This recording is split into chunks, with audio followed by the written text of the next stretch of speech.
Hey guys, welcome back to another video of World of Tanks. This is going to be a tutorial video with my friend Fnog the Dwarf, or Fnog the Tanker in World of Tanks. This is Tank Master 6000, and we're going to be reviewing every tank. So this is the T1 Cunningham, and together we're here sitting on the map port on a bridge, because this looks amazing.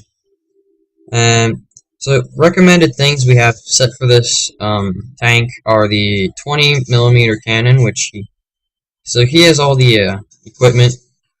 So that's the 20mm cannon, and then down to the turret, which is this. That is the Cunningham D2 turret. It gives you an extra 10 hit points. Up to the engine. The engine is the V8. It should be the last engine, and this engine is, I believe, a 50 increase in horsepower.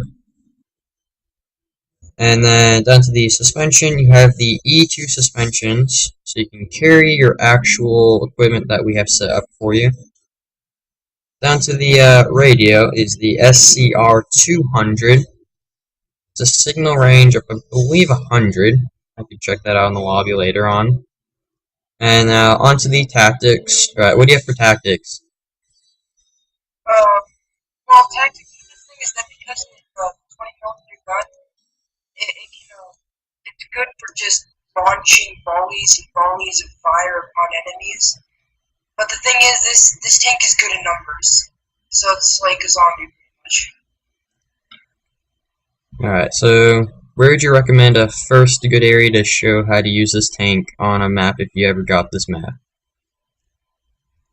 What? Like Can you repeat that, please, sir? Like if you got this map God dang it. Alright, but if you got this map in a searching,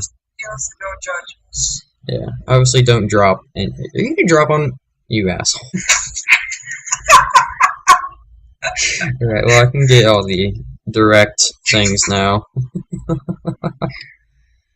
Oh, okay, guys. God. So like I said before, this tank is good in numbers. So if you can get at least a group of 3 or 4 in a battle, that's amazing. Because the thing is, it's also quick, so you can get places easily. But I must say to you guys, I wouldn't recommend actually. I mean, if you do want to get modules for it, then get what we have said before.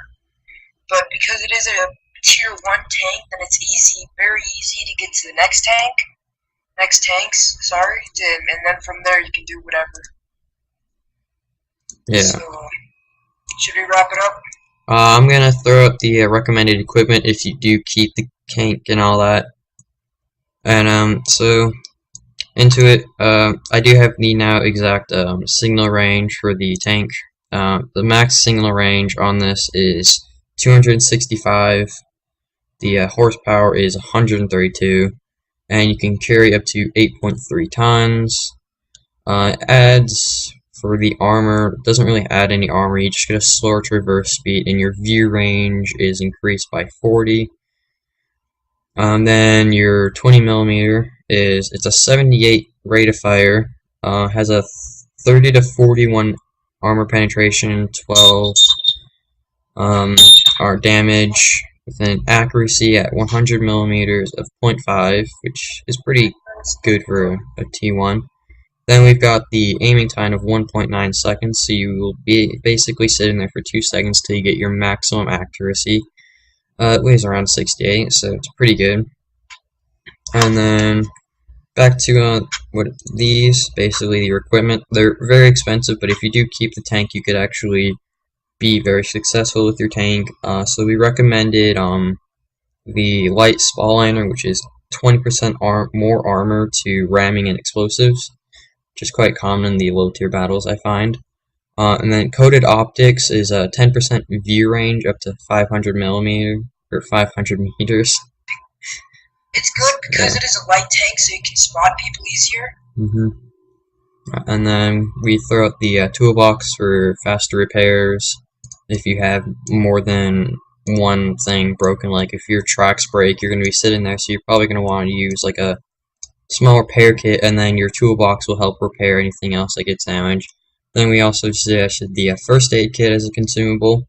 So if your commander gets injured or your driver gets injured, you can instantly put those guys back together. Preferably, I would say the commander, because he is the complete commander of your whole tank, and if he's injured, the driver's going to drive slower, and then you're also going to load slower, you're going to shoot worse, and there's just a lot of problems that goes wrong there. And then we also recommended the 100 octane gasoline, which gives you 5% to engine power and turret reverse speed for the course of the battle.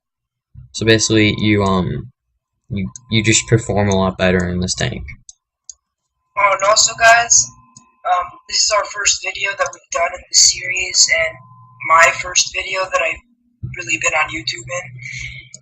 And by the way, we're not going to be able to do any premium tanks in the game because we have a bit of lack of gold. Because it doesn't really seem like it's a good game, you know, to spend real money on, but it's a great game for something that's free. So yeah, we'll be doing any non-premium tank in this series from now on.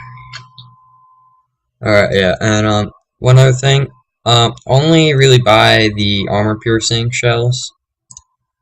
Considering these actually, I believe, are just, yeah, they're pretty much free. Because, like, the high explosives are 8 credits, and armor piercing are, like, around the same price. So, really, I mean, keep maybe, like, a few stashes of high explosive if you can't penetrate a certain tank's armor. And, well, that'll be all for the T1 Cunningham, the Tier 1 American, light tank. So thank you guys for all watching.